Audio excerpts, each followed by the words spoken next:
Eleanor Cross drove the seam ripper through her father's ledger.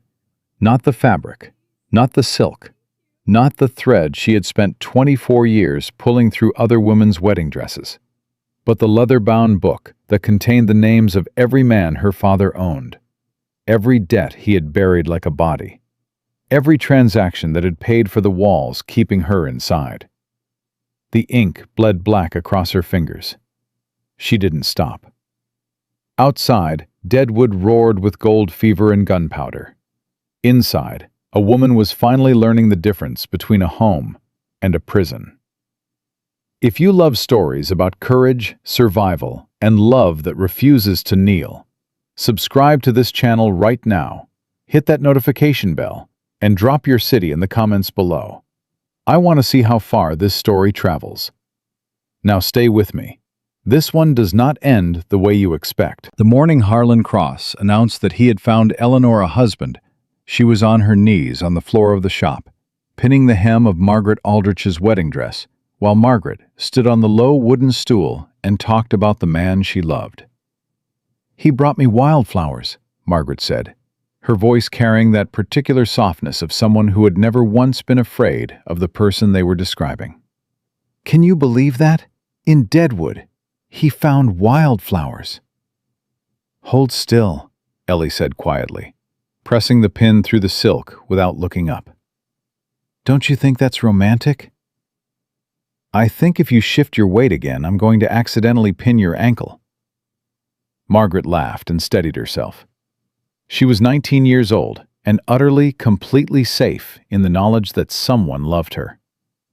Ellie had been making dresses for women like Margaret her entire adult life. She knew the sound of that particular happiness the way she knew the weight of shears in her hand, completely, and from a careful distance. The bell above the shop door opened before she had finished the last pin. She knew it was her father before she looked up. She always knew. There was a particular quality to the silence that preceded Harland Cross entering a room. The way sound itself seemed to pull back slightly. The way the air changed temperature. She had been reading these signs since she was a child. They had kept her safe more times than she could count. Or perhaps, she thought sometimes, they had kept her compliant, which was not the same thing at all. "Margaret," her father said, and his voice was warm and pleasant in the way that expensive things are pleasant, designed to be admired, not touched. "You look absolutely beautiful. Eleanor does exceptional work." "Oh, Mr. Cross, she truly does," Margaret said. "I don't know what I would have done without her." "We're very fortunate to have her." He paused. "I need to borrow my daughter for a moment, if you don't mind. She'll be right back." It was not a question. It was never a question. Ellie set down the remaining pins carefully, smoothed her skirt, and stood. She followed her father into the back room, where the bolts of fabric were stored in ceiling-high shelves, and the smell of dye and beeswax was thick in the air. He closed the door behind them. Harland Cross was a handsome man for 52, silver-haired, straight-backed, with the kind of face that inspired trust in people who did not know how to look carefully. He had the politician's gift of appearing to mean every word he said.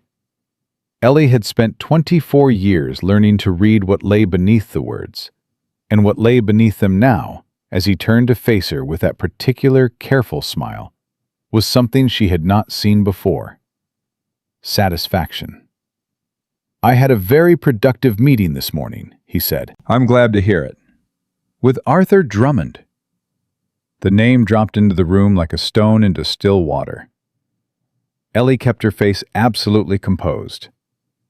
Arthur Drummond was 61 years old, a widower twice over, and one of the wealthiest men operating in the Dakota Territory. He owned 3 mining claims and a significant portion of Deadwood Central Street. He was also the kind of man who, when he looked at Ellie, looked at her in a way that made her want to stand with her back against a wall. "Is that so?" she said. "He's expressed a serious interest in you." Her father's tone was conversational, the way he might discuss a favorable trade on lumber. He's prepared to cancel the Garfield debt in full in exchange for the arrangement. That's nearly $400, Eleanor. It would clear the books entirely. The Garfield debt. She knew it. She knew all of them. She had memorized his books, quietly, over years, committing names and numbers to memory, the way she had once committed Bible verses. James Garfield was a miner with 3 children and a wife who coughed through the winters. He had borrowed money from her father 18 months ago when his primary claim flooded. The interest had been accumulating at a rate that made repayment mathematically impossible. "You want to sell me to Arthur Drummond," Ellie said, "to cancel a debt James Garfield owes you." "I want to see you settled," her father said. "You're 24 years old. Drummond is a stable man with established means. You would be provided for." "James Garfield would be provided for," she said. "That's the trade you're describing." For just a moment, one fraction of a second, something moved behind her father's eyes. Not anger. Her father rarely showed anger directly. It was something colder than that. A recalibration. A reassessment of the distance between what she knew and what he believed she knew. "It is a beneficial arrangement for multiple parties," he said. "Drummond wants an answer by Friday." "It's Monday," Ellie said. "Yes," her father agreed pleasantly. "So you have a few days to make your peace with it." He opened the door back to the shop and left her standing among the bolts of fabric. She stood there for exactly 30 seconds. Then she went back to finish Margaret Aldrich's hem. She didn't sleep that night. She lay on the narrow bed in the room at the top of the house. Her room. The room she had occupied for 24 years, with its single window that faced the back alley and its door that did not lock from the inside. And she stared at the ceiling and performed arithmetic. 4 days. She had 4 days. She had been building her case against her father for 14 months. 19 names, amounts borrowed, interest charged, collateral seized. 2 instances where the collateral had been a person. A girl named Clara, 17, traded to a man passing through on his way to Cheyenne, who had not been seen since. A boy, 16, indentured to a mining operation upriver for a debt his dead father had left behind. She had sent 3 letters to the marshal's office in Cheyenne over the past year. 2 had received no response.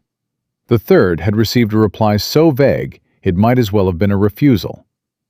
She was one woman, making accusations against one of the most financially entrenched men in a territory that did not yet have proper courts or enforceable law.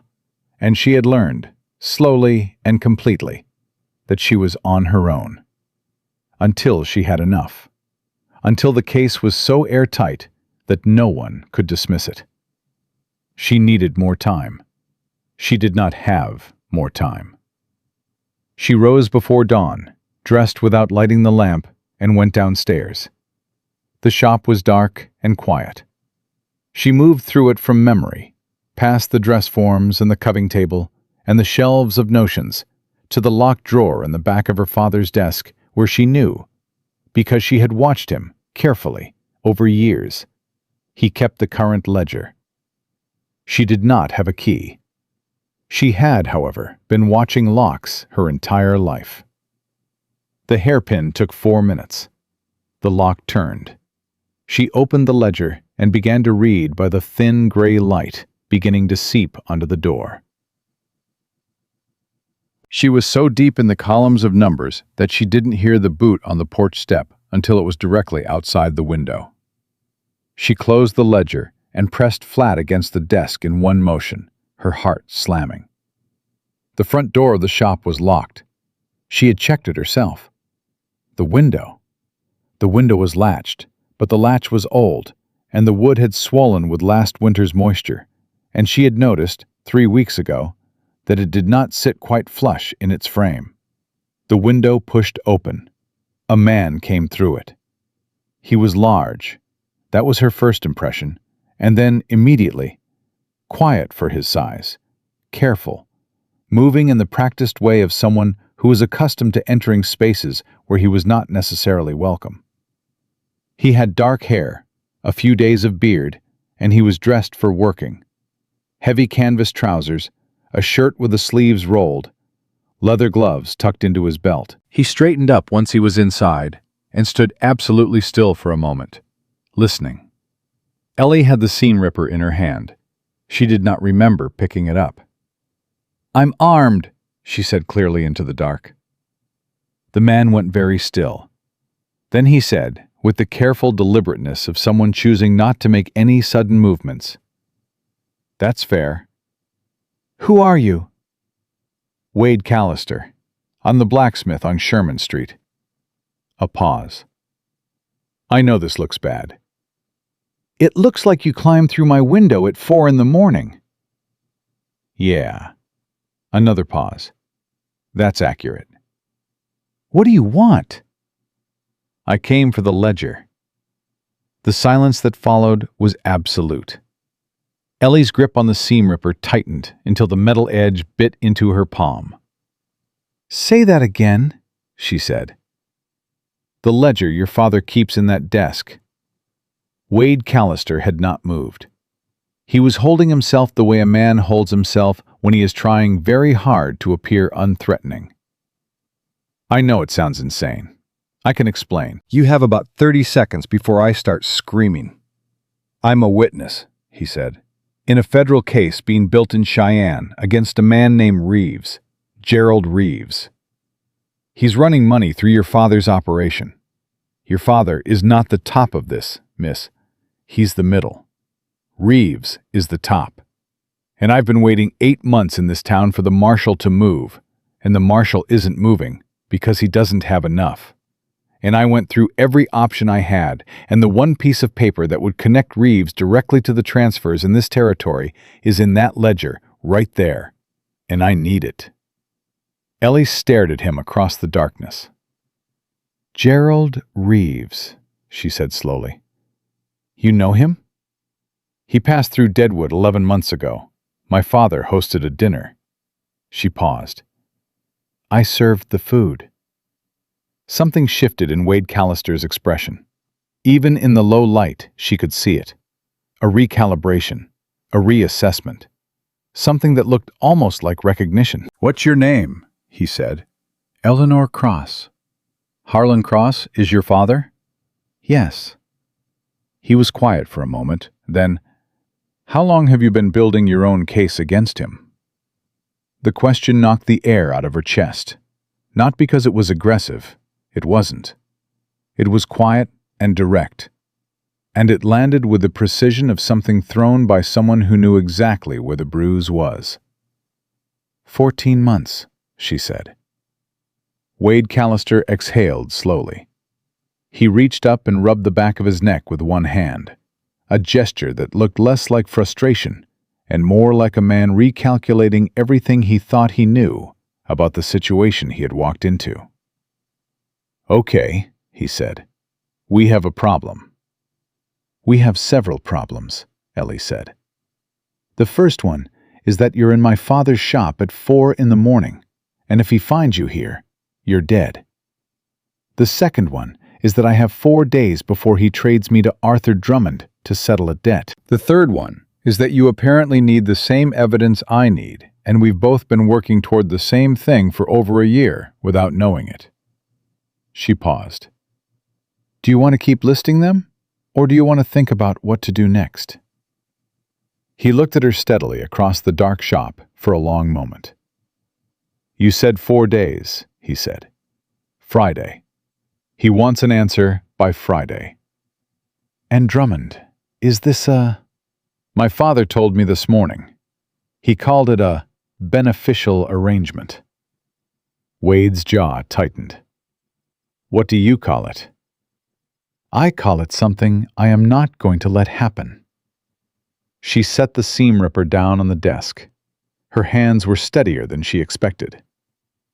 "I've been building this case for 14 months, and I'm not finished. I need more time. I don't have more time. And now you're telling me that the man at the top of everything my father is doing is someone who has a federal case being built against him? Which means there are people with actual legal authority who want him prosecuted, and the only reason it hasn't moved is that nobody has the connecting evidence. She looked at him.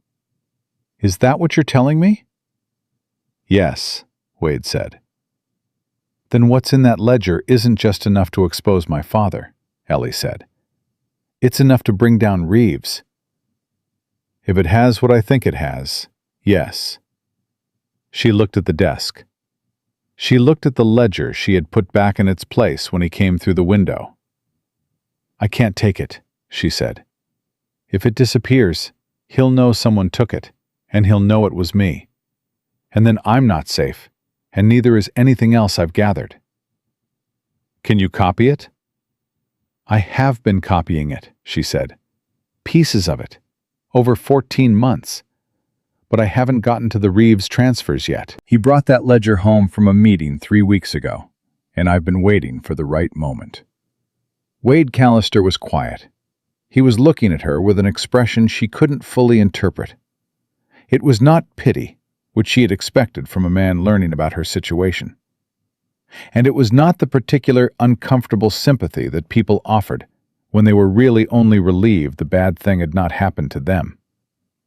It was something more like respect, which she had not expected, and which she was not entirely sure what to do with. 4 days, he said again, quietly. 4 days. Then we need to do this tonight, before you run out of time.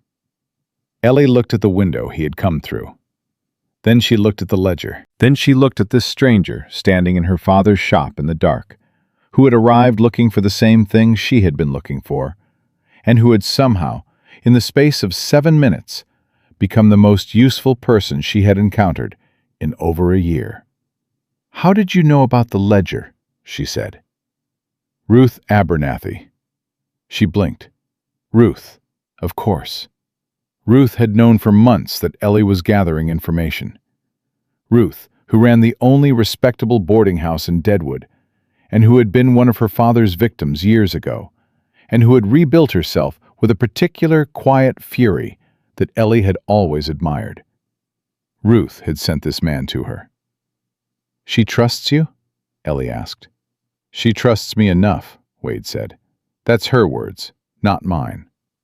Ellie reached into the pocket of her skirt and removed the small key she had carried there for 3 weeks, waiting for the right night. She set it on the desk beside the seam ripper. I found the spare, she said. He doesn't know I have it. We use it tonight. You get what you came for. It goes back before morning. Wade looked at the key. He looked at her. You've been planning this for a while, he said. I've been planning a lot of things for a while, Ellie said. I just ran out of time to do them slowly. She picked up the key and unlocked the drawer properly this time. She opened the ledger to the Reeves transfers. She knew the pages. She had been reading them in her mind for weeks, and laid it flat on the desk. You have good light? She asked. Wade reached into his shirt and produced a small folded paper and a stub of pencil. He pulled a chair to the desk without asking, sat down, and began to copy. Ellie stood watch at the window. Outside, Deadwood was quiet. The saloons had finally gone silent somewhere around 3 in the morning. The street was empty in the gray pre-dawn except for a dog moving along the far wall of the livery and, once, the distant sound of boots on the boardwalk 2 streets over, that faded and did not come closer. You're not scared, Wade said without looking up from the page. I'm terrified, Ellie said. You don't look it. I've had a lot of practice not looking it. She watched the empty street. How long have you been in Deadwood? 8 months. And before that? Wyoming mostly. Before that, Kansas. Before that, Missouri. A pause. The scratch of pencil. I don't stay in places long as a rule. Why are you staying for this? He was quiet for long enough that she thought he might not answer. Then, a friend of mine was killed by Reeves 3 years ago. Thomas was his name. Another pause. He didn't have anything to do with any of it. He just happened to be standing next to me when I saw something I wasn't supposed to see. And Reeves decided that was enough reason. Ellie said nothing. She understood the weight of carrying something like that. The specific guilt of a harm that happened adjacent to you, because of you, that you could not undo. "I'm sorry," she said. "Yeah." The pencil kept moving. "He was a good man. Better than me, if I'm honest. Is that why you're doing this?" "Partly." He turned a page. "Partly, I just can't stand a man like Reeves walking around free. It offends me." Despite everything, the darkness, the stolen ledger, the 4 days ticking down like a clock she could not stop, Ellie felt the corner of her mouth move. "That's honest," she said. "I try to be." The copying took 40 minutes. When he was done, he folded the papers carefully and tucked them back inside his shirt. Ellie locked the drawer, replaced the hairpin she had used on the lock so it sat exactly where it had been, and relocked the shop door from the inside. They stood facing each other in the lightning dark. "This goes to the marshal's office in Cheyenne," Wade said. "Combined with what I have, combined with what you have, it should be enough. But it has to move fast, and the marshal there has to be pushed. These men don't move unless they're pushed." "I know a lawyer in Carson City," Ellie said. "He's corresponded with me twice. He's legitimate. I checked." Wade raised an eyebrow. "You checked?" "I wrote to 3 people who had worked with him. I verified his responses independently." She met his look. "I told you. I've been doing this for 14 months. I've been careful." "You have been," he agreed. Something moved in his expression again. That same quality she had seen before. The recognition, the respect, the things she didn't quite know how to name. But careful doesn't solve the 4-day problem. "No," Ellie said. "It doesn't." He looked at her for a moment. Outside, somewhere down the street, a rooster began its ridiculous announcement of the dawn. "I need to think," Wade said, "and you need to be back upstairs before your father wakes up." He moved toward the window. Then he stopped. "Miss Cross?" "Eleanor," she said. "Ellie." He nodded once. "Ellie, for what it's worth, what you've built here, what you've done alone for 14 months, that took more courage than most people I've known." She looked at him steadily. "Don't tell me I'm brave," she said. "Help me finish it." He held her gaze for a moment. Then he said, "That I can do." He went back out through the window. She latched it behind him, checked that it sat flush, and walked quietly through the shop and up the stairs in the early gray light. She lay back down on her bed. She did not sleep. But something had shifted in the calculus of the last 24 hours. Some variable she hadn't accounted for. Some factor she hadn't known was missing. She had been alone in this for 14 months. She was not alone anymore. Outside the window, Deadwood was waking up, gold-hungry and lawless and indifferent to the lives lived inside its walls. Her father was sleeping 2 doors down. Arthur Drummond was expecting an answer by Friday. Gerald Reeves was somewhere between here and Cheyenne, untouched, believing himself safe. And Eleanor Cross lay in the gray morning light with her father's numbers memorized, and a stranger's honest eyes still clear in her mind. And for the first time in 14 months, she let herself believe that Friday might not be the end of her story. It might be the beginning of something else entirely.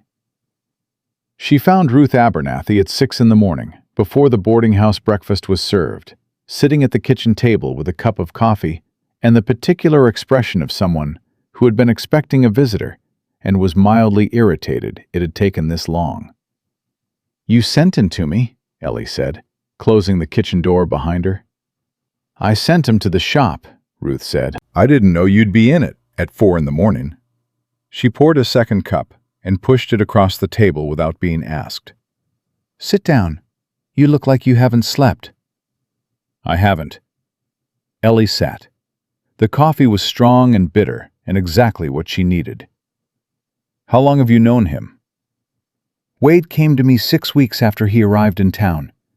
He was asking questions about your father. Careful questions, the kind a man asks when he already knows most of the answers, and is just confirming details." Ruth wrapped both hands around her cup. "I told him I didn't talk about Harland Cross to strangers. He came back 3 more times over the next 2 months. Each time I told him the same thing. The 4th time, he told me about Thomas Reeves and why he was here. And I believed him." She paused. "I don't believe men easily, as a rule." "I know," Ellie said. "He's not looking for glory or money or a reputation. He's looking to keep a promise to a dead man." Ruth looked at her directly. "Those are the most reliable kind of men there are, in my experience. The ones who are keeping promises to people who can't hold them accountable anymore." Ellie turned the cup in her hands. "He told me about Reeves, about the connection to my father." "I know. I told him to." "You could have told me." Ruth was quiet for a moment. Then she said, carefully, "I wasn't sure you'd trust it coming from me. You trust evidence. You trust documentation. You trust things you've verified yourself." She set down her cup. "I thought if he came to you with what he needed, you'd see the connection yourself." I was right. Ellie couldn't argue with that. It was accurate in a way that was faintly uncomfortable. The portrait of a woman so accustomed to trusting only herself that even kindness had to be delivered indirectly to get through the door. "My father wants an answer for Drummond by Friday," she said.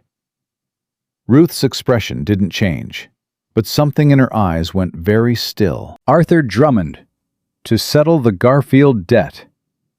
James Garfield has 3 children." "I know." Ruth stood up and went to the window that faced the backyard, her back to Ellie, her shoulders straight and rigid. She stood there long enough that the silence became its own kind of statement.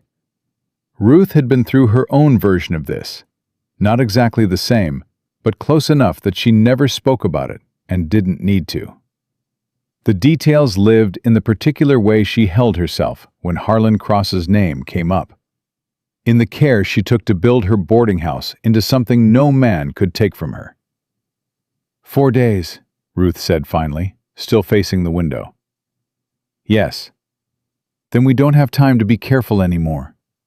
She turned around. Her face had settled into something resolved and hard. "What do you need?" "I need to get what I've gathered out of this town and into the right hands before Friday. Wade has the Reeves transfer records. I have 14 months of documentation. Combined, it should be enough to force the marshal's office to move." Ellie set down her cup. "But I also need to be somewhere my father cannot reach me when it does." Ruth nodded slowly. "There's a supply wagon leaving for Cheyenne Thursday morning. Bert Halliday drives it. He owes me a considerable favor, and he doesn't ask questions." She paused. "It's not comfortable." "I don't need comfortable," Ellie said. "I need Thursday." "I'll talk to Bert today." Ruth sat back down. "What about Callister?" Ellie thought about the way he had sat at the desk in the dark, copying numbers in a careful hand, asking about Thomas with that particular flatness in his voice that people use when they are describing something that still hurts, but they have decided the hurt does not get to stop the work. "He has his own reasons for getting this to Cheyenne," she said. "I think our directions happen to be the same." "That's one way to describe it," Ruth said, and there was something careful in her tone that Ellie chose not to examine too closely. She was back in the shop before 7, standing at the cutting table with a bolt of green wool when her father came downstairs. He moved through his morning routine with the unhurried confidence of a man who had never had reason to rush. Coffee, the newspaper that arrived twice weekly from Yankton, a review of the accounts he kept openly in the front desk drawer, the ones that showed a perfectly ordinary lending business with perfectly reasonable rates. He paused in the doorway to the shop. "You're up early," he said. "Mrs. Hennessy needs her coat altered by Wednesday," Ellie said, not looking up from the fabric. "The seams need to come in at least 2 inches. She's lost weight." Her father watched her for a moment, with that particular quality of attention he had. The measuring kind. The kind that was always calculating the distance between what he knew and what he suspected. "Have you given any more thought to what we discussed yesterday?" "I've thought about it," Ellie said. "And?" She looked up then, and met his eyes, and said with complete steadiness, "I'd like until Friday, as you offered." Whatever he had been expecting, resistance, tears, another argument, it was not that. The careful smile returned, satisfied. "Of course," he said. "That's entirely reasonable." He went back to his coffee and his newspaper. Ellie went back to her coving. Her hands did not shake. She had spent 24 years learning how to keep her hands from shaking. Wade found her at noon. She was crossing the main street on her way back from delivering the Hennessy coat, carrying an empty basket, when he fell into step beside her from the direction of the livery, without announcement or preamble, as if they were resuming a conversation rather than beginning one. "I talked to Deputy Hargrove this morning," he said, his voice low and level, pitched for her ears only. "And?" "And he already knows. Not all of it. He doesn't know about Reeves, but he knows about the debt arrangements and the collateral seizures. He's known for at least 6 months." A pause. "He's not going to move on his own." Ellie kept walking. "He's afraid of my father." "He owes your father money. I found that out this morning from 2 separate sources. $300, borrowed 18 months ago when his wife was sick." Wade adjusted his stride to match hers without appearing to. A small, unconscious courtesy, she noticed. "Hargrove's not corrupt, exactly. He's just trapped. Your father has a gift for putting men in positions where doing the right thing costs them everything." "I know," Ellie said. "He's been doing it for 20 years. She shifted the basket to her other arm. "Hargrove being trapped doesn't surprise me. What it means is that we can't use local law enforcement as leverage, which I already assumed. We need this to go to Cheyenne directly." "There's a problem with that." She glanced at him sideways. He was looking straight ahead, his jaw set in the way she was already beginning to recognize as the expression he wore when he was about to say something he didn't want to say. "Reeves has a man in Deadwood," Wade said. "Has had for at least 2 months. I spotted him 3 weeks ago. I know his face from Cheyenne. His name is Doyle. He's been watching me." A pause. "I think he's been watching you, too. Not closely.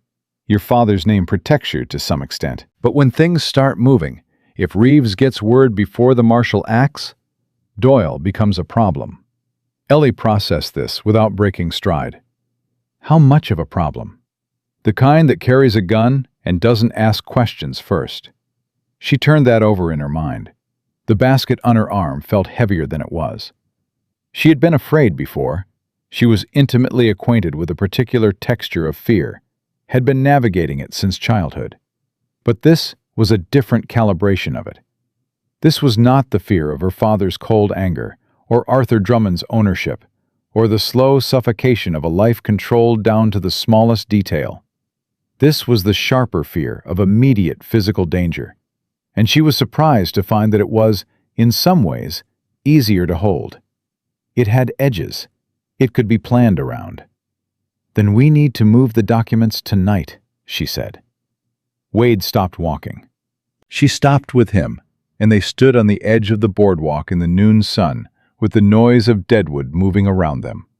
boots on planking, a mule complaining somewhere to the left, the distant percussion of the stamp mills processing ore up on the hill. "You just decided that," he said. "I decided it while you were talking." She met his eyes. "Thursday is too late if Doyle is watching. Tonight is safer than tomorrow. We get everything to Ruth's, we package it properly, and when Bert Halliday's wagon leaves Thursday morning, the documents go on it even if we're not on it yet. The evidence moves independently of us." She paused. "That way, even if something goes wrong on our end, the case still reaches Cheyenne." He looked at her for a long moment. There was something in his expression that she had started to watch for without entirely meaning to. That particular quality of attention he gave her, which was different from the way most people looked at her. Most people looked at Eleanor Cross and saw Harland's daughter, the seamstress, the quiet, well-behaved woman who kept her father's shop running and never caused trouble. Wade Callister looked at her like he was watching someone work, like he was genuinely interested in how her mind moved. "Where are your documents now?" he said. "Hidden in the shop. There's a hollow in the wall behind the third shelf of fabric bolts. My grandfather built the shop, and he built a cavity in the north wall for valuables. My father doesn't know about it. I found it when I was 11. She held his gaze. 14 months of records, names, dates, amounts, collateral seized. 3 witness statements I took down myself from people willing to speak privately, but not publicly. The letter from the lawyer in Carson City." She paused. "And a statement from a woman who saw my father with Clara Dawson. The girl he—" She stopped, restarted. "The girl who disappeared." Something moved in Wade's expression. Not pity. She was grateful it wasn't pity. It was something harder and quieter than that. "How old is that witness?" he said. 53. Her name is Agnes Voss. She runs the laundry on the south end of town. She watched my father put Clara in a wagon with 2 of Reeves's men. She wrote it down herself in her own hand because I asked her to, and she signed it." Ellie's voice was steady. "I promised her I would do something with it. That was 9 months ago. I have not forgotten." "No," Wade said quietly. "I don't think you forget anything." She didn't answer that. Instead, "Can you be at the north side of the building at 10 tonight?" "Yes." "Come around through the alley. There's a loose board in the back fence, 3rd from the gatepost. I'll meet you there." He nodded. They stood there for another moment in the noon sun, close enough that she could see the scar along his jaw clearly. A clean, old line, long-healed. She wondered about it, and then decided she would ask him later, at some point when there was a later to speak of. "Ellie," he said. It was the first time he had used her name without the formal preceding it, and it landed differently than she expected. Not intrusively, just differently, like something that had shifted slightly into place. "If this goes wrong," he said, "if something happens tonight or between now and Thursday, you get to Ruth's. Don't go back to the shop. Don't go back to your father's house.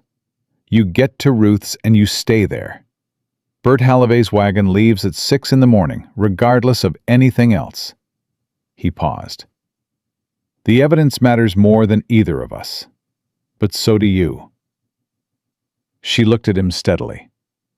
"Don't tell me to run," she said. "I'm not. I'm telling you the contingency." He held her gaze. "There's a difference." There was. She acknowledged that with a small nod. 10 o'clock, she said. "North Alley, 3rd board from the gatepost. I'll be there." She walked back to the shop. She did not look back, but she was aware of him standing on the boardwalk behind her for several seconds before she heard his boots move off in the other direction. The afternoon passed with the grinding slowness of afternoons that carry weight. She altered 2 more garments, quoted a price on curtain fabric for a woman newly arrived from Illinois who was determined to make her rented room habitable, and served 3 customers with her father in the front of the shop, playing the role she had been playing her entire life. Pleasant, competent, contained. At 4 o'clock, Arthur Drummond came in. He did not buy anything. He never bought anything. He wasn't the kind of man who came to seamstresses for himself. He came to look at her, which he did with the particular entitled openness of a man who has been told something belongs to him and is examining his acquisition. He was heavy-built, gray-bearded, with small eyes that moved over her in a way that made her feel like inventory. "Miss Cross," he said, tipping his hat, "a pleasure as always." "Mr. Drummond," she kept her voice even, "is there something I can help you with today?" "Just passing through." He glanced at her father, who was behind the counter, and the look that passed between them was the look of 2 men confirming an arrangement.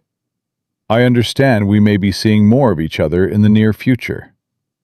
Ellie smiled the way she had been trained to smile, warm enough to be polite, closed enough to give nothing away. "Deadwood is a small town," she said. Drummond chuckled, satisfied with something in her response that she had not intended to offer, and left. The moment the door closed, her father looked at her with an expression that was as close to approval as he ever came. "Well handled," he said. "Thank you," Ellie said, and turned back to her work. That evening, she ate dinner across the table from her father, who spoke about a timber contract he was negotiating, and she listened, and responded, and passed the bread, and behaved in every observable way like a woman who had made her peace with things. After dinner, she read by the lamp for an hour. At 9:30, she said she was tired and went upstairs. She did not undress. She sat on the edge of her bed in the dark and listened to the sounds of the house. Her father's boots on the stairs at 10:15, the settling quiet of his room, the particular rhythm of a household going to sleep. At 10 minutes to 10, she went out through her window, down the back of the building by way of the narrow ledge and the rain barrel she had mapped in her mind years ago as a route she might someday need, and moved through the dark alley toward the north side of the building. Wade was already there, standing quiet against the fence in the shadow. He didn't speak when she appeared, just watched her come toward him with that steady, unhurried attention, and stepped aside to let her reach the loose board.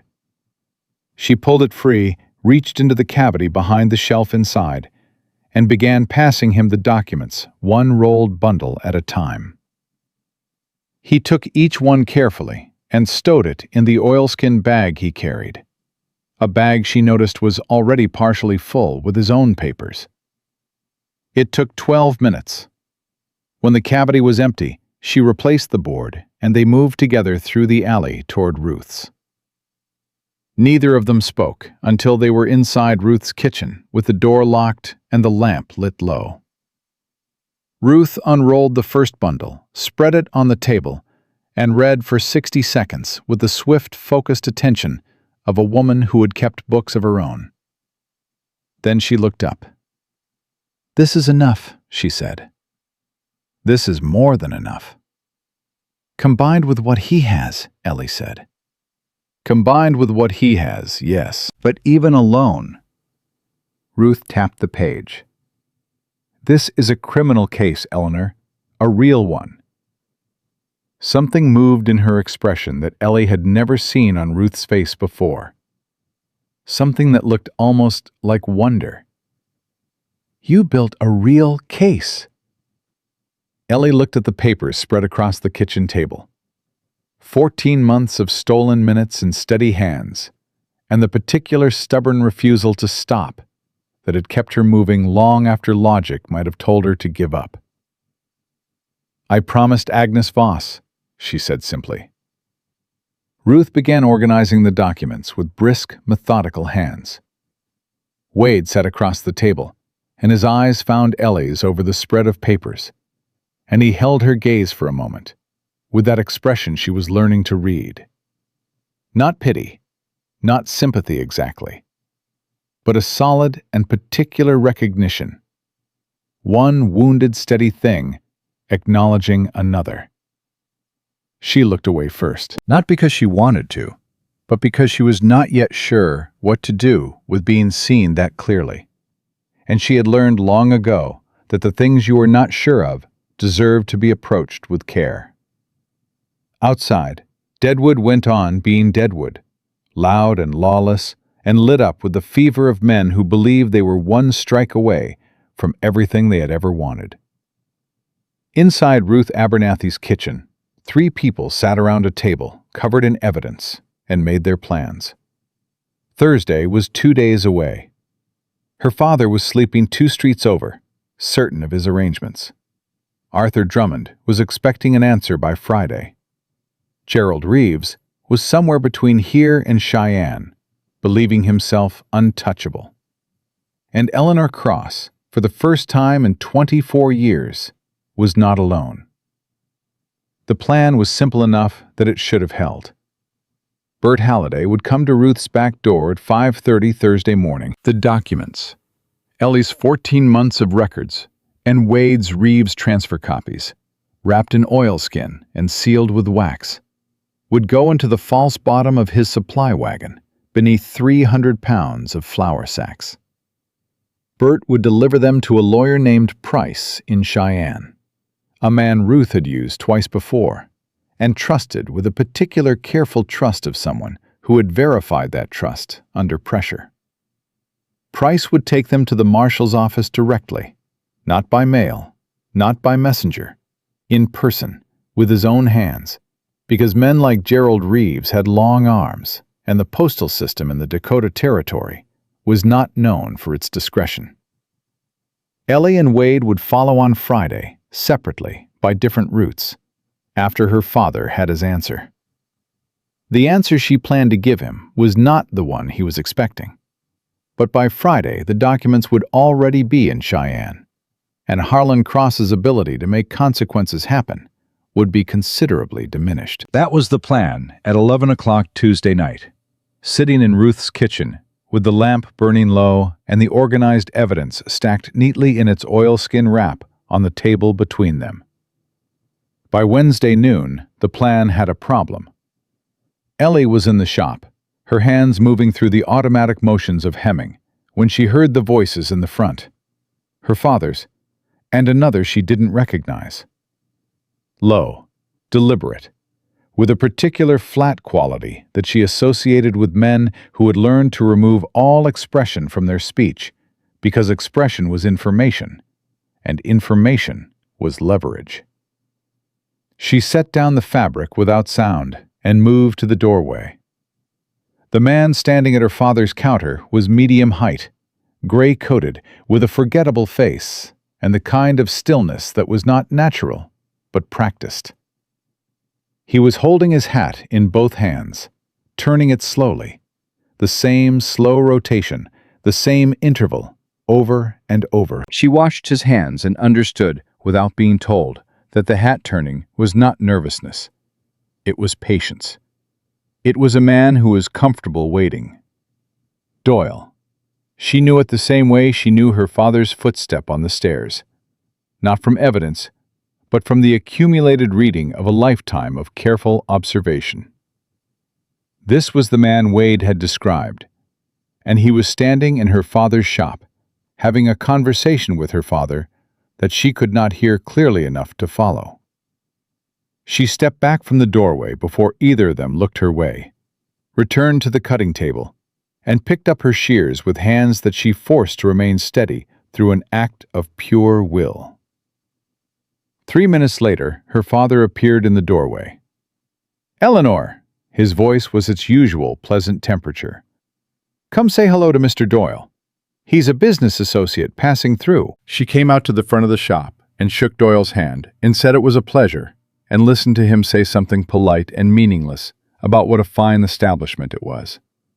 His eyes moved over her once, briefly, with a professional quality that had nothing to do with attraction and everything to do with assessment. Then they moved on to the rest of the shop, the shelves, the back room doorway, the window facing the street, and she understood that he was not here to meet her. He was cataloging. He left within 10 minutes. Her father watched him go with an expression she read as satisfied, and then returned to his accounts without comment. Ellie went back to her hemming and spent the next 2 hours thinking. She got to Ruth's at 4, between customers, with the excuse of a fabric delivery that Ruth had prearranged for exactly this kind of purpose. Doyle was in the shop this morning, she said, the moment the back door closed behind her. Ruth went still. With your father. They know each other. My father called him a business associate. She set down the bolt of fabric she had carried as cover. He was looking at the shop. He wasn't looking at me. He was looking at the space, the shelves, the back room. Ruth sat down heavily. He's looking for the documents. Or looking to confirm they're still there, which means Reeves already suspects something is moving. Ellie looked at her steadily. Someone talked. Not from this end, Ruth said, with a certainty that Ellie believed. Ruth's silences were one of the few things she trusted absolutely. Then it came from the Cheyenne end, someone in the marshal's office, or someone near the lawyer Price, or... She stopped. Or it came from the transfers themselves. If Reeves has someone watching his own paper trail, and those records were copied last night, he may have already been alerted. She pressed her fingers against the table. We can't wait until Thursday morning. Doyle is here now, and he's already looking. Bert can't move before Thursday. His contract with the supply company requires him to leave on schedule, or he forfeits the payment. Can he take the documents tonight, separate from the wagon? On his person? Ruth thought about that. He'd need a reason to ride to Cheyenne tonight that his employer wouldn't question. His sister lives in Cheyenne, Ellie said. Ruth looked at her. I sewed a dress for a woman named Halliday last spring. She mentioned her brother drove supply wagons for the Deadwood route. It's the same man. I remember because she talked about him for 20 minutes. Ellie met Ruth's eyes. If his sister were suddenly ill, he'd need a message. Yes. Ruth stood. I can have that message written and delivered to Bert within the hour. He has a fast horse. He can be in Cheyenne by tomorrow morning if he rides through the night. She moved toward the writing desk. But Eleanor, if Doyle is watching the shop, he may also be watching this building. I know. Ellie was already thinking through it. The documents can't come from here tonight. They need to move without being connected to either of us. She found Wade at the smithy on Sherman Street 40 minutes later, on the other side of a legitimate excuse, a pair of shears she had been meaning to have sharpened for a month, which she handed to the young apprentice with enough authority that he went to fetch his employer without question. Wade came out from the back, wiping his hands on a rag, and looked at her face and said nothing for a moment. Walk with me, she said quietly. I need to have my shears sharpened, and apparently this takes several minutes. He understood. He fell into step beside her at the unhurried pace of a business transaction. And she told him about Doyle and her father and the timing problem in a low, even voice, while the town went about its noisy afternoon business around them. When she finished, he was quiet for long enough that she counted the steps between his silence and his response. The documents are at Ruth's, he said. Yes. Doyle doesn't know that yet. He was looking at the shop. He thinks they're still in the wall cavity. Probably, but he'll figure out they're gone by tomorrow at the latest when he searches it. Then tonight is the window. Wade turned the rag over in his hands. It was a thinking gesture, she had noticed, the hands staying occupied while the mind worked. How does the oilskin packet get from Ruth's kitchen to Bert Halliday without being connected to either of us? Ellie had been turning this over since she left Ruth's.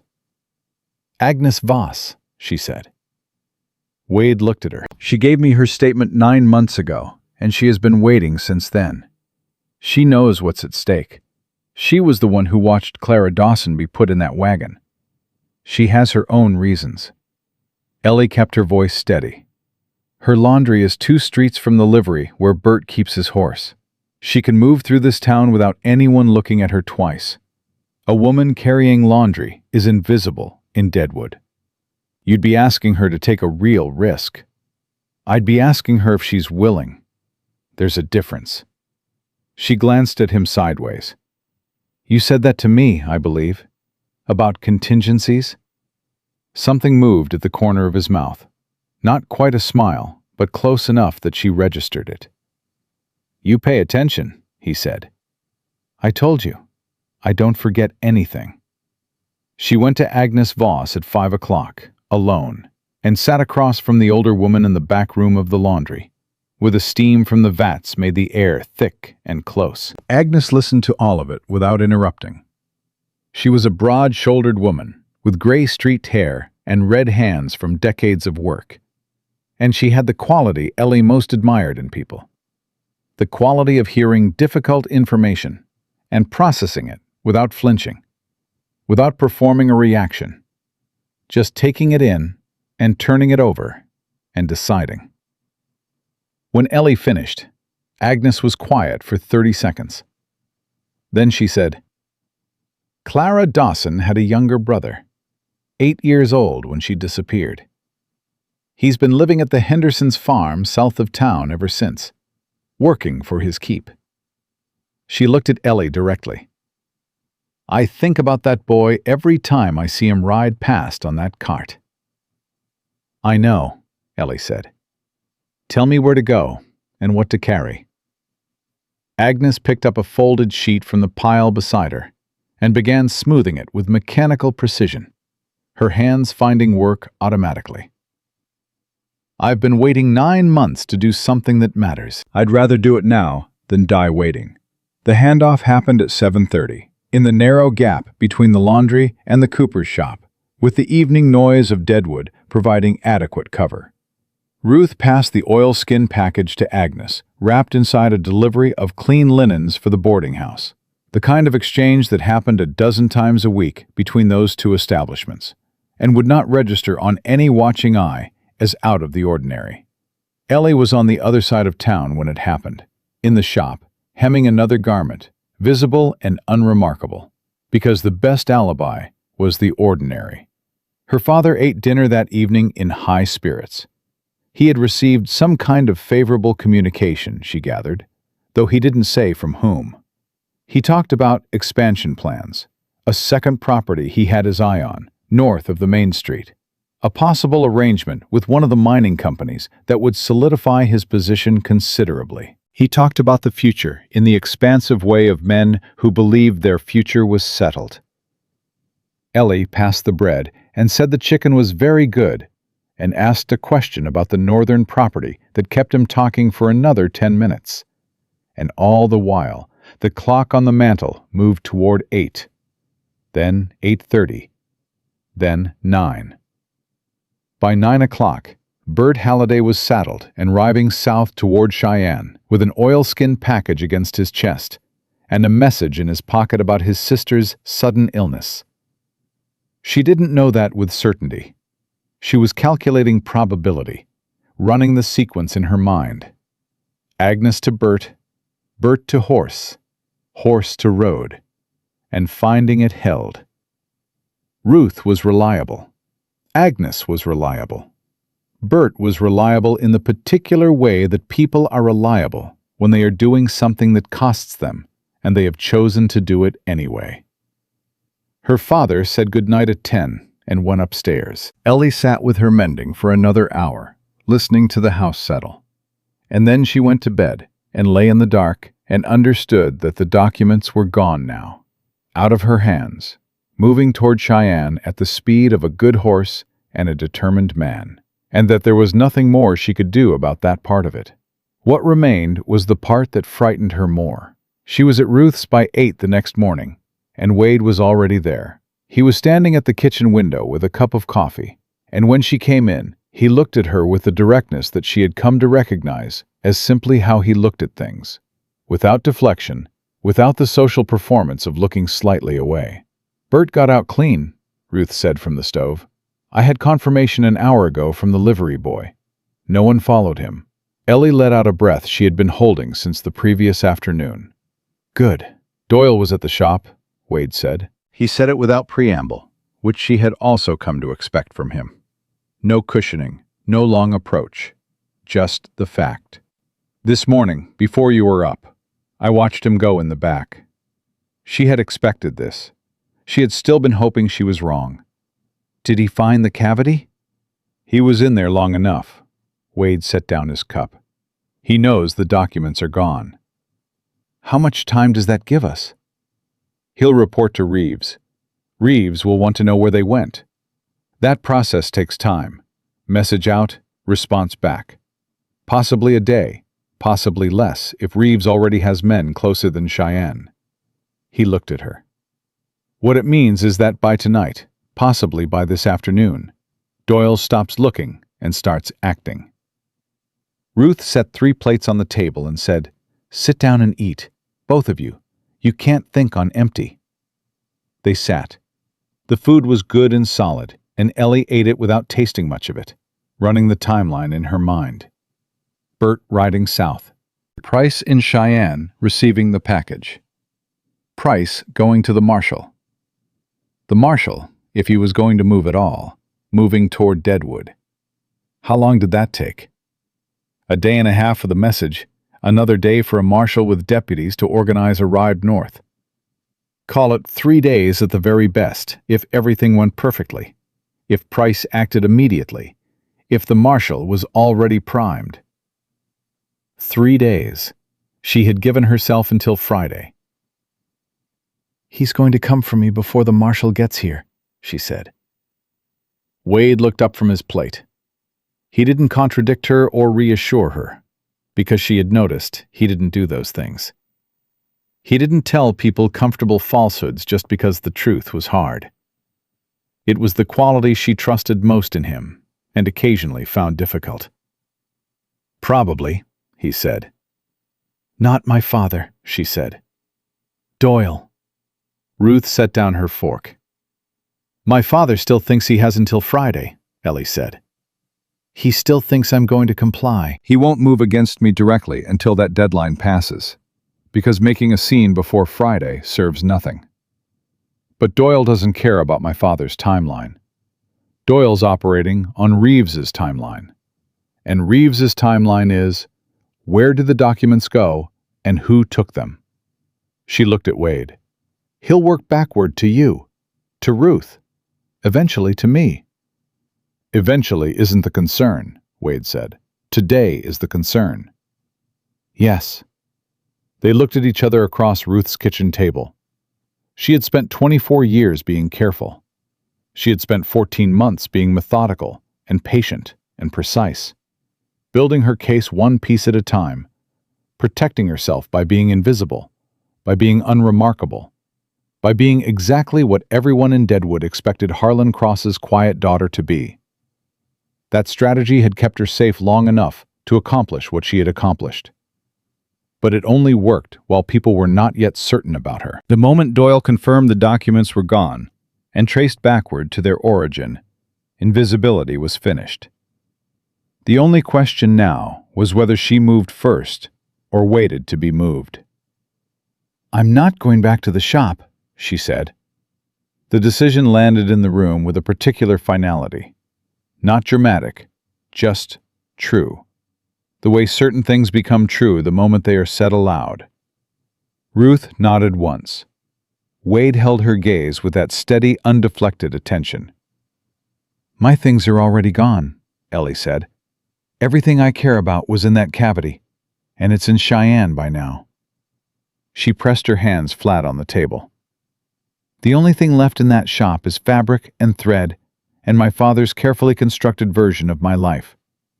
And I am done maintaining it." "Your father will know something is wrong the moment you don't come back," Wade said. "He'll move faster than Drummond's deadline." "I know." "And Harland Cross moving fast changes the risk profile for everyone in this room." She looked at him directly. "I know that too. And I'm asking you." She stopped, restarted, because she had made herself ask for things clearly, even when it cost her. "I'm asking for your help, not because you owe it to me, because I'm asking." Something shifted in Wade Callister's face. Not the small, almost smile she had seen before. Not the careful respect. But something deeper and quieter that she did not have a name for yet, though she thought she might learn the name for it eventually, if they both survived the next 24 hours. He pushed back his chair and stood. "Then we're not waiting until Friday," he said. "We move today." Moving today meant moving before noon. Ruth understood this without being told. She was already on her feet before Wade finished the sentence, moving through the boarding house with the efficient purposefulness of a woman who had spent years preparing for contingencies she hoped would never come. She had a room at the back of the second floor that no one knew about except her. Not a registered room, not on any ledger. A room she had kept empty and stocked since the winter 2 years ago, when a woman had come to her door at midnight with a split lip and nowhere else to go. She had used it 3 times since then. She did not advertise its existence. "You stay there until dark," Ruth told Ellie, pressing a key into her hand. "Both of you. Top of the stairs, last door on the left. There's food on the shelf and a bolt on the inside, and the window looks onto the alley, not the street." "Ruth," Ellie started. "Don't thank me. Thank me when you're in Cheyenne." Ruth squeezed her hand once, hard, and let go. "Now go up before anyone sees you on the ground floor." They went up. The room was small and close, and smelled of cedar and old wool, and there was 1 chair and 1 narrow cot, and a shelf with dried beef and 2 apples, and a stoppered jug of water. And none of that mattered, because Ellie was not thinking about the room. She was thinking about the timeline. Wade stood at the window, off to one side, not visible from the street below, and watched the alley. She sat on the edge of the cot and thought out loud, because thinking out loud with someone who listened properly was something she had not had before and was still learning how to use. "My father will expect me in the shop by 8, she said. "When I don't come down, he'll wait 15 minutes before he checks my room. When my room is empty, he'll look in the shop. When I'm not in the shop, he'll start asking questions." She worked through the sequence precisely. "He'll go to the women he knows I talked to. Mrs. Hennessy, Margaret Aldrich's mother. They won't know anything." Eventually, he gets to Ruth. "And Ruth hasn't seen you?" Wade said, still watching the alley. "Ruth hasn't seen me since yesterday afternoon, when I picked up that fabric delivery." Ellie kept her voice level. He won't believe her entirely, but he has no reason to push past that, unless Doyle is already pointing him in this direction. "Doyle will point him here." Wade turned from the window. "Doyle knows the documents moved. He knows they didn't move alone. He'll have mapped every connection you have in this town by now. That's his job. Ruth is the obvious hub." He crossed to the chair and sat, forearms on his knees. "What changes is whether Doyle tells your father before or after he tells Reeves. Those are 2 different conversations, with 2 different outcomes. If he tells Reeves first, Reeves orders him to retrieve the documents or stop them." She looked at him. "But Bert is already most of the way to Cheyenne." "Which means the documents are past stopping. Which means the only thing Doyle can do for Reeves at that point is manage the damage." Wade's jaw was set. "And the way you manage the damage on something like this is you eliminate the witnesses." The word sat between them, plain and ugly. "Me," Ellie said. "You. Me. Agnes Voss, possibly, if he's traced back that far." He held her gaze without flinching. "I'm not saying this to frighten you. I know. You're saying it because it's the operational reality, and I need to understand it." She exhaled slowly through her nose. Then we don't wait for dark. He looked at her. Waiting for dark made sense when we had until Friday, and Doyle was only watching, she said. That calculation is over. Every hour we stay in this room is an hour Doyle has to locate us and corner us somewhere with no exits. She stood. We need to move while we still choose when and where. Wade was quiet for a moment. She had come to understand that his silences were not hesitation. They were processing. The same thing she did when she ran through a calculation.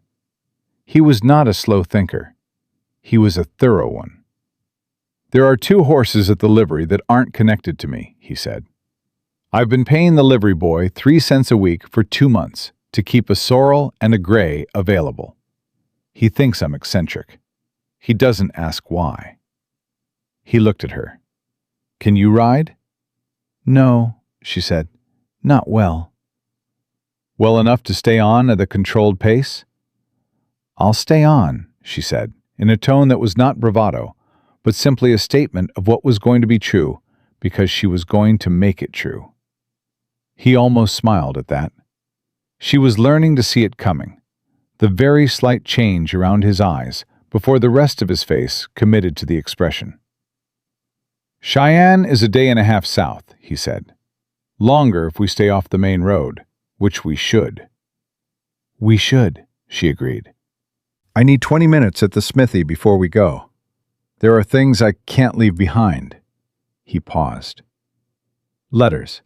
My own documentation of what I witnessed in Cheyenne 3 years ago. My statement about Thomas. He said the last name without inflection, but she heard what was underneath it. The same steady carrying of something heavy that she recognized from her own years of practice. Without my statement, the documents you gathered lose half their connective tissue. Then we get your letters. She looked at the door. Can you get to the smithy without being seen from the street? If I go through the cooper's yard and along the back of the assay office. How long? 15 minutes if nothing goes wrong. Go now, she said. I'll be ready when you get back. He stood. He looked at her for a moment with that direct, unhurried attention that she had stopped trying to deflect and had simply started accepting as a feature of being in a room with Wade Callister. Then he said, Don't open this door for anyone but me. I know. I mean it, Ellie. Not Ruth. Not anyone who says they're sent by Ruth. Just me. She met his eyes. I said, I know. He left. She sat back down on the cot and listened to the sounds of the boarding house around her. Muffled voices from somewhere below. Footsteps in the hall that passed without pausing. The distant clang of the stamp mills on the hill that was so constant in Deadwood that silence would have been more alarming than noise.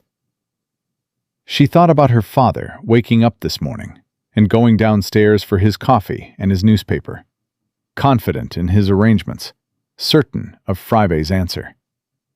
She thought about the version of this morning that existed in his mind, Eleanor in the shop, needle in hand, accepting the shape of the life he had constructed for her, because she always had before. She had always given him that, she realized. Not compliance exactly. She had been working against him for 14 months.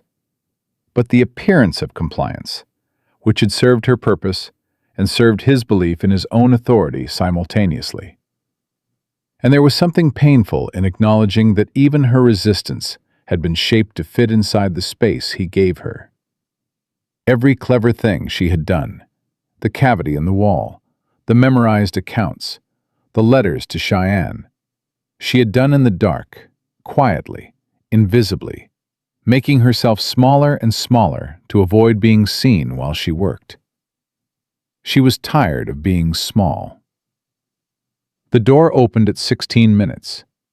She knew it was Wade before he spoke, because she had already learned the sound of his step, the slight unevenness from an old injury on the left side that she had noticed on the second day and filed away without comment. He came in with a canvas bag over one shoulder and something in his expression that she read immediately as changed. "What happened?" she said. Hargrove stopped me outside the smithy. He closed the door and bolted it. Not hostile. Scared. He set the bag down. Doyle went to see him this morning. Told him there was a federal investigation moving toward Deadwood, and that anyone who had been obstructing it, failing to report known criminal activity, for instance, was going to be named in the filing.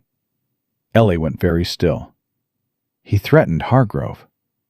He told Hargrove that the cleanest way out was to cooperate with Reeves's people directly, meaning Doyle. Wade turned to face her. Hargrove came to me because he doesn't know what else to do. He's sitting on information from 6 months of watching your father's operation, and he's been afraid to use it. And now Doyle is telling him that his silence is going to be read as conspiracy, and he's going to prison with the rest of them. Is he right? Legally? Probably not. Hargrove's a coward, but he's not a criminal participant. But Hargrove doesn't know that, and Doyle is betting he won't find out until it's too late. He paused. I told Hargrove that if he wants to protect himself, the way he does it is by writing down everything he knows, signing it, and getting it to the same lawyer in Cheyenne that has the other documents. Ellie looked at him carefully. You told him about Price. I gave him the name and address. Nothing else. His expression was steady, unapologetic. He has information we don't. 6 months of first-hand observation from a man with a deputy's badge. That's worth something in a federal filing, Ellie. That's worth the risk of trusting him with the name. She turned this over. She would not have made that call herself. She would have said the risk was too high, that Hargrove was too compromised, that the information he held was not worth the exposure. She might have been wrong. She was honest enough with herself to admit that. Did he say he'd do it? She asked. He said he'd think about it. Wade picked up the canvas bag. Which means he'll probably do it. Men like Hargrove, who are afraid of their own shadows, think about things, until the thing they're afraid of becomes more frightening than the action, and then they act. He looked at her. We can't wait for him, but we don't need to. She nodded. Are we ready? Yes. He hesitated. Just briefly, barely long enough to register, but she registered everything. Your father came to the smithy this morning, before I got there. My apprentice told me. She felt the cold move through her chest like water under ice. What did he want? He was asking about me, who I was, how long I'd been in town, what he'd seen. Wade held her gaze. He knows. Not everything, she said. Her voice stayed steady. If he knew everything, he'd have gone to Doyle, not to the smithy. He suspects enough. And Harland Cross acting on a suspicion is worse than Harland Cross acting on a certainty, she said. I know. When he's certain, he plans. When he suspects, he reacts. She stood and picked up her shawl from the end of the cot. Then we leave now. Not in 20 minutes. Now. They went out through the back of the boarding house, through the yard where Ruth's laundry hung on the lines in the morning air, and through the gate into the alley that ran south toward the library. Ellie kept her pace even, her head down, the shawl over her hair, looking like every other woman in Deadwood going about her morning. Wade walked a step and a half behind her and to her left, in the particular position she had noticed he took whenever they were moving through the town together. Not beside her, not in front of her, but at the angle that placed him between her and the open street side. She doubted he was conscious of it. That was the kind of thing that came from instinct, not thought. The livery boy was 14 and gap-toothed, and took the coin Wade gave him with the blank-faced acceptance of a boy who had learned not to ask about the things adults did with horses at unusual hours. The sorrel was saddled first, and Wade helped Ellie up with his hands at her waist, steady and matter-of-fact, and she settled into the saddle and found her grip on the reins and did not let herself think about how unfamiliar it felt, because unfamiliar was just another word for new, and she was done being afraid of new things. "Easy rein," Wade said, handing it up to her. "She's gentle. Just sit straight and move with her." "I know," Ellie said. "You told me." He mounted the gray with the ease of someone who had spent years on horseback. They walked the horses out of the livery at the back gate, into the alley, turning south. They were 30 yards down the alley when she heard her father's voice. It came from behind them, from the direction of the street, not the alley. Not close enough to be a shout, but carrying, deliberate, with a particular edge she had spent 24 years recognizing. He was at the front of the livery. He had seen something, the livery boy, or the open back gate, or simply the right answer to his own morning of suspicious questions, and he was following it. "Keep moving," Wade said, quiet and level. "Don't look back." She didn't look back. She kept her eyes forward and urged the sorrel into a slightly faster walk, and kept her hands loose on the reins the way he had shown her, and thought about nothing except the next 10 yards of alley, and then the next 10 after that. She heard her father come through the back gate behind them. "Eleanor!" His voice was measured, still pleasant, the way it was always pleasant. Temperature controlled, designed to project complete authority without appearing to exert it. "Eleanor, stop." She didn't stop. "Eleanor Cross." The pleasantness was gone now, shed like a coat, and what was underneath it was the voice she had heard twice in 24 years when the performance fell away entirely. Cold and absolute. "I am speaking to you." Wade turned the gray sideways, putting himself between her and the sound of her father's voice, and said without raising his own voice, "Mr. Cross, your daughter is leaving. That's not something that requires your permission." Silence. The particular quality of her father processing something that had not fit his model of the world. She had heard that silence before, too. Shorter, rarer. The silence of a man recalculating. "You have no idea what you've involved yourself in," her father said. His voice had shifted again, lower now, the pleasantness entirely stripped. This was the voice that had no audience. "No idea what this will cost you." "I expect it'll cost me some," Wade said. "I've weighed that." "You've built nothing here. You're a drifter with a lease on a smithy. I can have you removed from this town before sundown." "You can try," Wade said, "but I'd be in Cheyenne by then." Another silence. Longer this time. Ellie kept moving. She did not look back. She heard Wade's gray fall into step behind her, then beside her, and they moved together out of the alley onto the road that led south. And the sound of Deadwood's morning noise came up around them, and her father's voice did not follow. She waited until they were 2 streets south of the livery before she let herself breathe.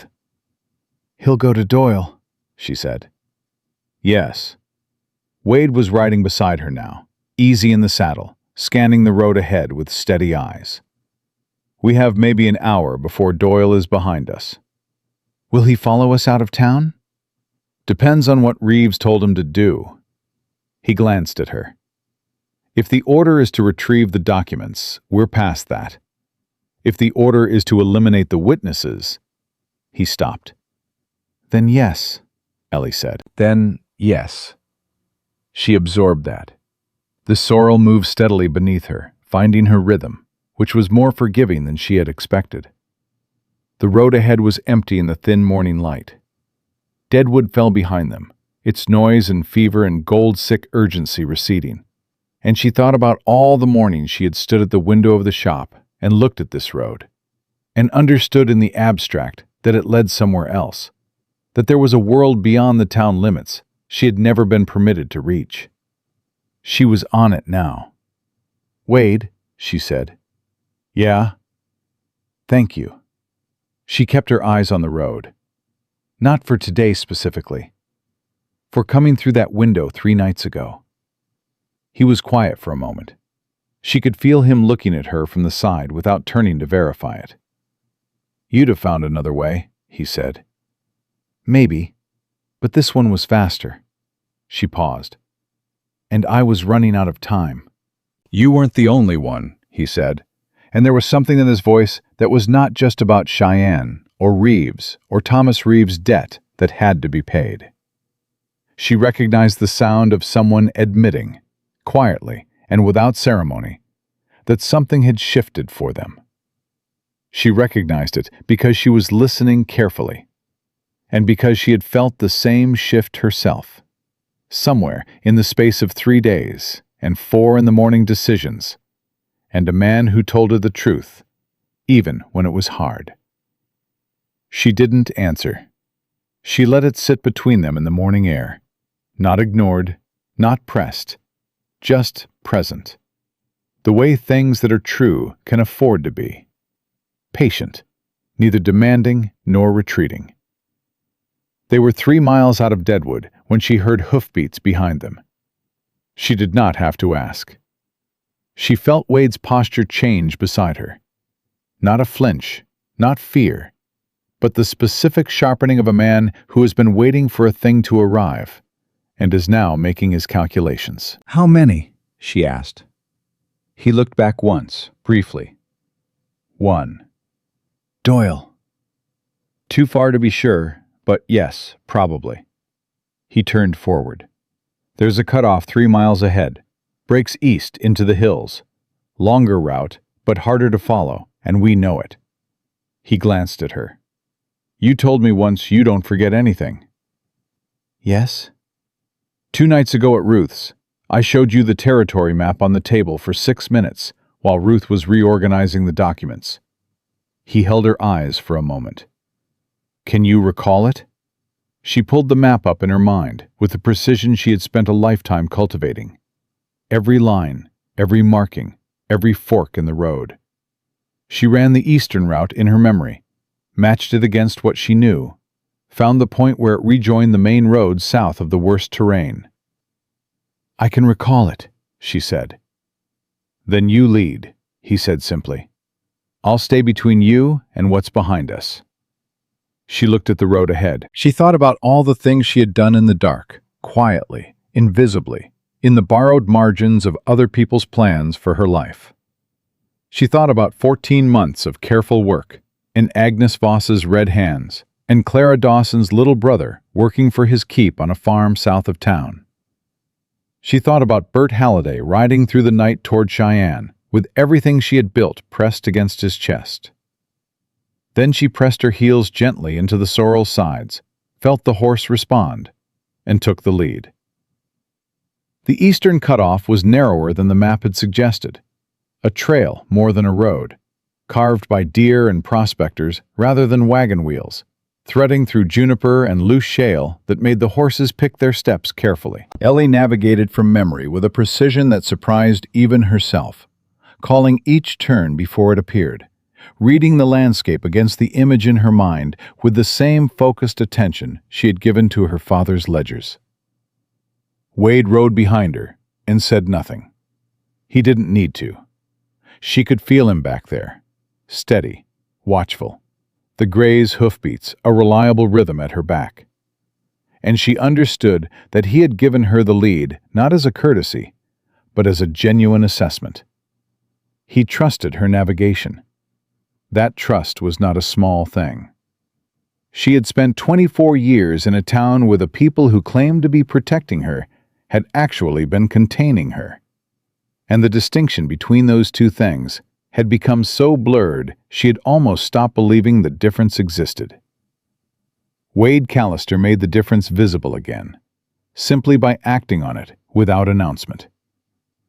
The hoofbeats behind them had faded after the first mile of the eastern trail. Either Doyle had missed the cutoff, or he had assessed the terrain and chosen to wait for the main road to converge again further south. Neither option was safe. Both options were better than the alternative. They rode for 2 hours in near silence before Ellie pulled up at a creek crossing to let the horses drink. She climbed down stiffly. Her legs had opinions about the last 2 hours that she chose to ignore. and crouched at the water's edge and cupped her hands and drank. The water was cold and tasted of rock and snowmelt and distance from Deadwood, which was the best thing she had ever tasted. Wade watered the gray and then came to crouch beside her, and they stayed like that for a moment, side by side at the creek, listening to the horses and the water and the very distant sound of the world going about its business without them. "You navigated that perfectly," he said. "I looked at the map for 6 minutes," she said. "I know. That's what I mean." She looked at the water moving over the rocks. "My father used to say I had a head for numbers and no head for anything else worth having." She said it without particular emotion, the way you state a fact that lost its power to wound somewhere along the way. He meant it as a limitation. I decided to use it as a tool. "He was wrong about most things," Wade said. "Yes." She stood and dried her hands on her skirt. "Most things." They pushed south through the afternoon, rejoining the main road at a point well ahead of where Doyle would have expected them to emerge. The land opened up as they descended out of the hills, the harsh broken terrain of the Black Hills giving way to the longer rolls of the high plains, and the sky above them became enormous in the way that skies become enormous when you have spent too long in a town that kept placing walls between you and the horizon. Ellie breathed it in. She didn't say anything about it, because there were no words adequate to 24 years of interior and the specific quality of open space after confinement. But she felt Wade glance at her once as the land opened up, and she thought he understood without being told. They made camp before dark, off the road behind a low ridge, a small fire that gave more warmth than light. Wade had dried beef and hardtack in the canvas bag, and Ellie had the 2 apples from Ruth's shelf, and they divided all of it with the practical equity of people who had stopped performing generosity and were simply sharing what there was. "Tell me about Thomas," she said when the fire had settled. He was quiet for a moment, turning a stick in his hands the way he turned the rag at the smithy when he was thinking. "We grew up together," he said. "Same street in Cheyenne, same schoolhouse. His mother taught piano, and she tried to teach me, and I was terrible at it. And Thomas thought that was the funniest thing he had ever seen." Something moved in his voice. Not grief exactly, but the tenderness that lives on the other side of grief after enough time has passed. "He was better at everything than me. Kinder, smarter, quicker to laugh. The kind of man who made other people feel like the best version of themselves just by being in the same room." He paused. "When I witnessed what I witnessed, Reeves giving the order, the man who carried it out, I knew immediately what it meant, what it was going to cost to do the right thing." He looked into the fire. "I didn't think it was going to cost Thomas. He wasn't involved. He just came to find me that night because I hadn't come home and he was worried. And Reeves's men saw him with me and decided that was enough." "I'm sorry," Ellie said. She had said it before, in Ruth's kitchen, but it bore repeating because it was true, and because some things deserved to be said more than once. "He had a girl he was going to marry," Wade said. "Sarah. She moved away after. I don't know where." He set the stick down. "I've thought about writing to her, to tell her that I didn't stop, that I'm still pushing it forward. But I don't know if that helps her or just helps me." "Write to her," Ellie said. "After Cheyenne, write to her and tell her." She met his eyes across the fire. People who are waiting for news deserve to receive it, even when the news is just that someone kept their promise. He looked at her steadily for a long moment. "You're going to be all right," he said. It was not a question or a comfort. It was an assessment, delivered with the same directness he gave everything. "I know," she said, and she meant it in a way she had not meant anything in a very long time. Not as a performance of courage, but as a genuine statement of fact, arrived at through evidence. She was going to be all right, because she had built the evidence that would hold her father accountable, and because she had gotten it to Cheyenne, and because she was 2 days' ride from a lawyer who was expecting her, and because sitting across this fire from her was a man who had told her the truth every single time she had asked for it. She slept better than she had expected, rolled in the blanket Wade had thought to bring from the boarding house, and woke before dawn with the cold sharp on her face and the sense of something clarified, the way certain things clarify in sleep that the waking mind keeps too busy to resolve. They were back on the road before the sun was properly up. It was mid-morning of the second day, with Cheyenne showing on the horizon as a thin, dark line of civilization against the pale plain, when they heard hoofbeats behind them again. Ellie felt it before she heard it, that particular change in Wade's posture beside her, the specific stillness that preceded his assessments. She did not wait for him to speak. "How many this time?" she said. "2." He turned back to the front. "Riding hard." 2 men riding hard on the same road from Deadwood. The probability that this was coincidence was not one she was willing to calculate. "How far to Cheyenne?" she asked. 40 minutes at a controlled pace, 20 at a run." "Can the sorrel run?" "She can." He looked at her. "Can you stay on?"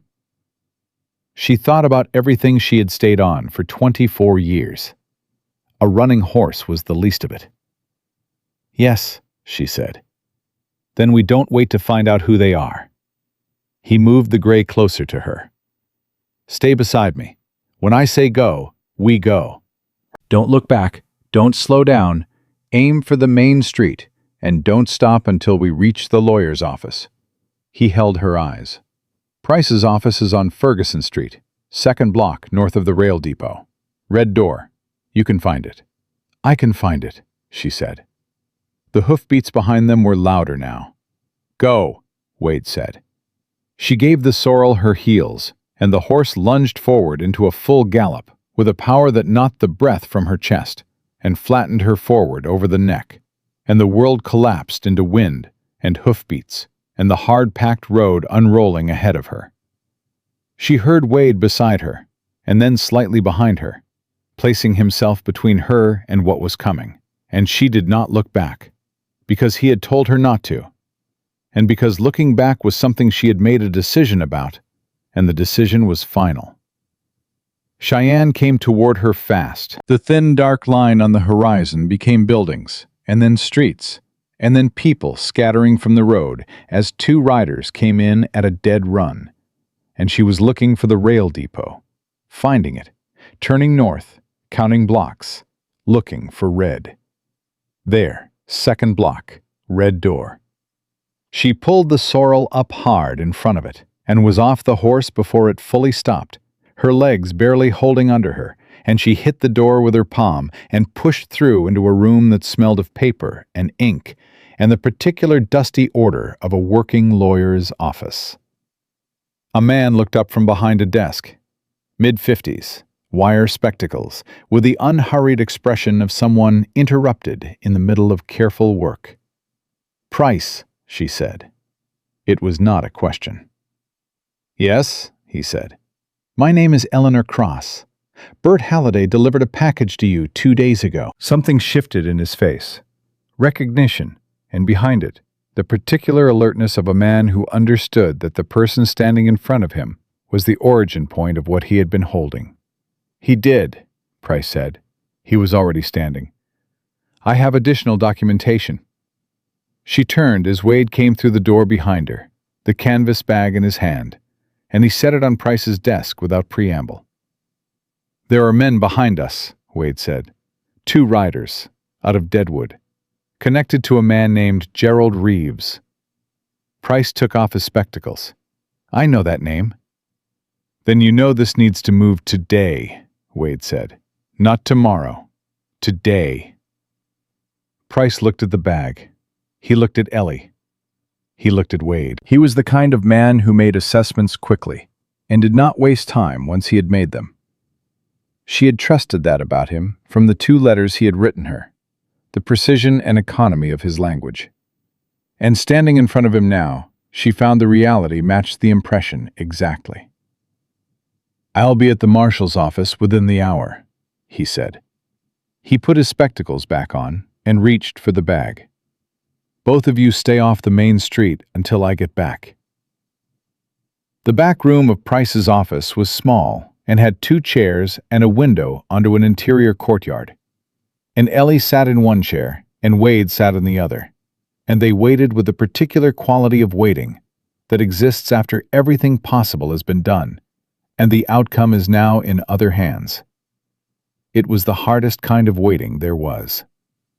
Ellie had always been better at doing than waiting. Her 14 months of careful work had been a form of action, a way of refusing to be passive in her own story. Sitting still while the last move played out required a different kind of discipline. "Do you think Doyle followed us into town?" she asked. "Probably," Wade said. "But following and acting are different things in a territorial capital. Deadwood has no law worth mentioning. Cheyenne has a marshal's office, a district court, and enough federal presence to make a man think twice about doing something visible." He looked at the window. "Doyle won't move against us openly here. He'll report to Reeves and wait for instruction. And by the time instruction comes, Price will have already been to the marshal," he said. "Yes," she absorbed this. "And my father." Wade was quiet for a moment. "The documentation you gathered covers criminal activity in the Dakota Territory. That's federal jurisdiction. The marshal here has authority to act." He paused. "Your father will be arrested, Ellie. Not today, probably. They'll need to ride north. But within the week." She had known this was the outcomes he was building toward for 14 months. She had known it with the clear-eyed certainty of someone who had decided that the right thing and the difficult thing were the same thing, and had proceeded accordingly. And still, hearing it stated plainly in a quiet room in Cheyenne, she felt the specific weight of it. Not regret, nothing close to regret, but the gravity of a thing that was both correct and irreversible. "James Garfield will be free of the debt," she said. "Yes." "And the other 17 families?" "Yes." She nodded once. "Then it's right." Price returned in 55 minutes. He came through the back door of his office rather than the front, which told her something about how seriously he was taking the presence of Doyle somewhere in the city. He sat down across from them and folded his hands on the desk. "The marshal has the documents," he said. "He's read the Reeves transfer records and the cross-operational records and the witness statement from Agnes Voss." He looked at Ellie with an expression she read as something between professional respect and genuine human recognition. He said, and I am quoting him directly, that this is the most organized and complete private investigation he has received in 12 years in this office. Ellie said nothing. "He's issuing warrants today. Reeves first. There's an existing federal interest there that your documents have now given teeth. Cross second, in conjunction with the Dakota Territory. Doyle, if he can be located." Price paused. "He also wants to speak with both of you directly. Not today. Today he's moving too fast to stop. But within the week, when his deputies return from Deadwood." "We'll be here," Wade said. Price looked at him. "There's one more thing." He reached into the inside pocket of his coat and produced a folded paper, which he held out to Wade. A letter. It arrived 3 days ago, forwarded through the court system from Cheyenne's records office. It's addressed to Wade Callister, in care of the Witness Coordination File. Wade took it. He looked at the handwriting on the outside for a long moment without opening it. Ellie watched him and said nothing because this was his moment, and she understood the value of being given space inside your own moments. He unfolded it. He read it. The process took less than a minute, but what happened in his face during that minute was complex and quiet and private, and she watched only enough to know he was all right, and then looked at the courtyard through the window to give him the rest.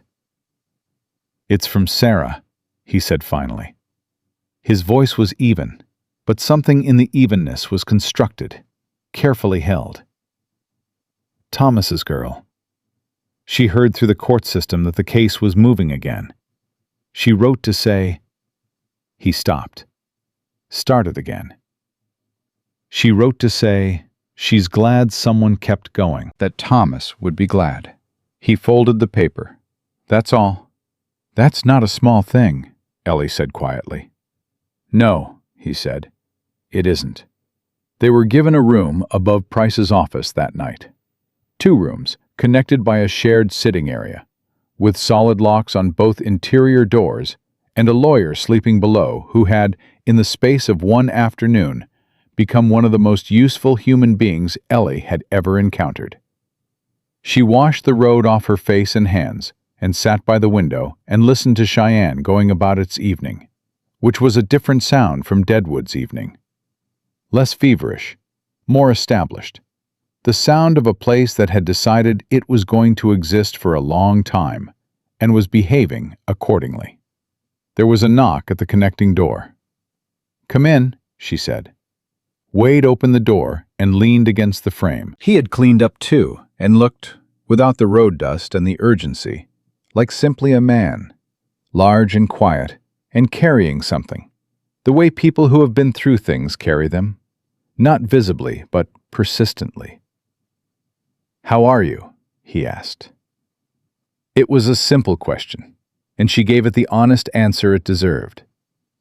"I don't entirely know yet," she said. "I've been moving toward this for 14 months, and now I've arrived, and I'm not sure what I'm supposed to feel." "You don't have to feel anything in particular," he said. "You did what you set out to do. That's enough for tonight."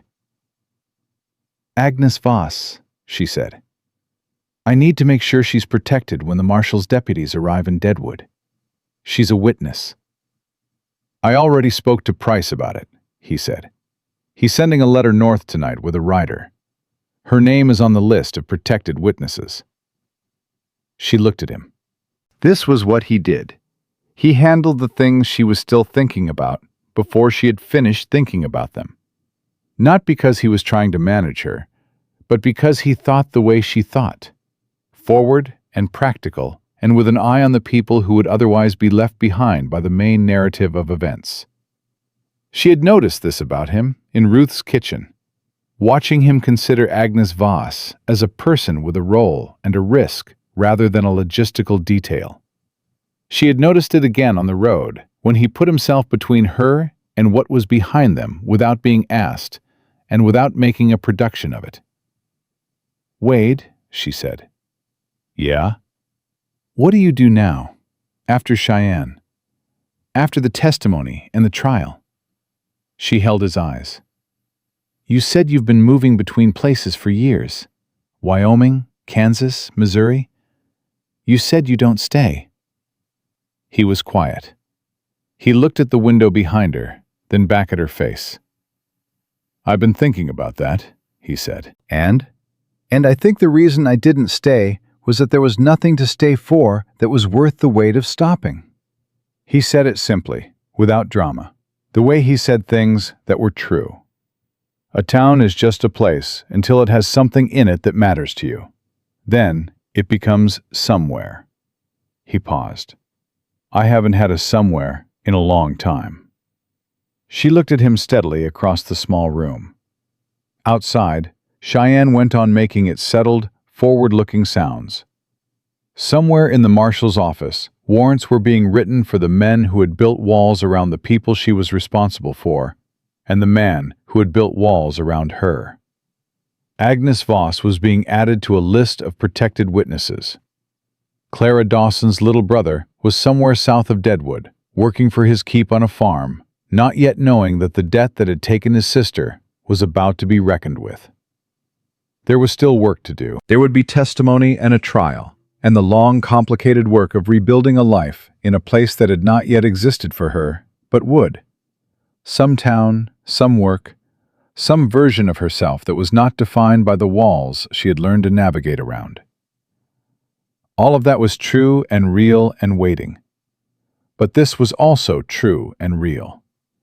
This man in the doorway who had come through a window in the dark and told her the truth, and placed himself between her and everything that was coming for her, without once asking her to be smaller than she was. Cheyenne is a reasonable place to practice staying, she said. Something moved in his face, that thing she had learned to watch for, the shift before the expression committed itself, and this time it committed fully, and it was not almost a smile. It was a real one, complete, reaching everything. "That's practical," he said. "I'm a practical person," she said. "I know." He held her gaze. "It's one of my favorite things about you." She did not look away from that. She let it sit between them the way she had learned to let true things sit, without deflecting, without diminishing, without rushing forward or stepping back. She had spent 24 years making herself invisible, and she was done with the practice. Being seen clearly by someone who looked at her the way Wade Callister looked at her was not something to step back from. It was something to step toward, deliberately, with open eyes and full knowledge of what she was choosing. "Get some sleep," she said. "Price said the marshal wants us both fresh for the deposition." "First thing tomorrow," Wade agreed. He started to pull the door closed, then stopped. "Ellie." "Yes?" "For what it's worth," he said quietly, "I think Agnes Voss is going to hear what happened to Clara Dawson. I think when this is done, there are going to be answers that people have been waiting for." He paused. "You built that. Not just the case. The possibility of answers. That matters more than you know." She held his gaze one more moment. Then she said, "I know it matters. That's why I didn't stop." He nodded once. That simple, sufficient nod that was his version of everything that didn't need more words, and closed the door. She sat by the window until the lamp burned low. She thought about her mother, who had whispered about a piece of land that was insurance, that was escape, that was the shape of a life she never managed to reach. She thought about the tin cavity behind the wall, and the 14 months of stolen minutes, and Agnes Voss's red hands signing her name to a statement that was now in a marshal's hands. She thought about Bert Halliday riding through the night with everything pressed against his chest, keeping a promise to a woman he barely knew, because Ruth had asked him to, and because some people, when it comes to it, simply do the right thing. She thought about a man on the other side of a door who had come into her father's shop looking for the same thing she was looking for, and had not once, in 3 days of contingencies and closed roads and the particular pressure of danger, asked her to be less than she was. Eleanor Cross had spent 24 years learning to exist within walls. She had spent 14 months learning to dismantle them, quietly and carefully and with complete determination. And she had spent 3 days learning something she had not known she was missing. That courage is not only the solitary thing, the private endurance, the single figure working alone in the dark. Sometimes, courage is the thing that happens when 2 people decide to move in the same direction and trust each other enough to take the lead when they know the way. Outside, Cheyenne held the darkness without fear, a city that had decided it was permanent, that its roots went deep enough to hold. Somewhere north, in the morning, deputies would ride for Deadwood with warrants and the weight of 14 months of careful work behind them. Somewhere, in a locked marshal's office, documents with her handwriting on them were doing the work she had built them to do. And in a room above a lawyer's office on Ferguson Street, Eleanor Cross finally slept without listening for footsteps. For the first time in 24 years, there was nothing coming that she had not already prepared for. The walls were down, the road was open, and the life that had always been hers, unhurried now, uncontained, belonging entirely to herself, was waiting just on the other side of morning, ready to begin.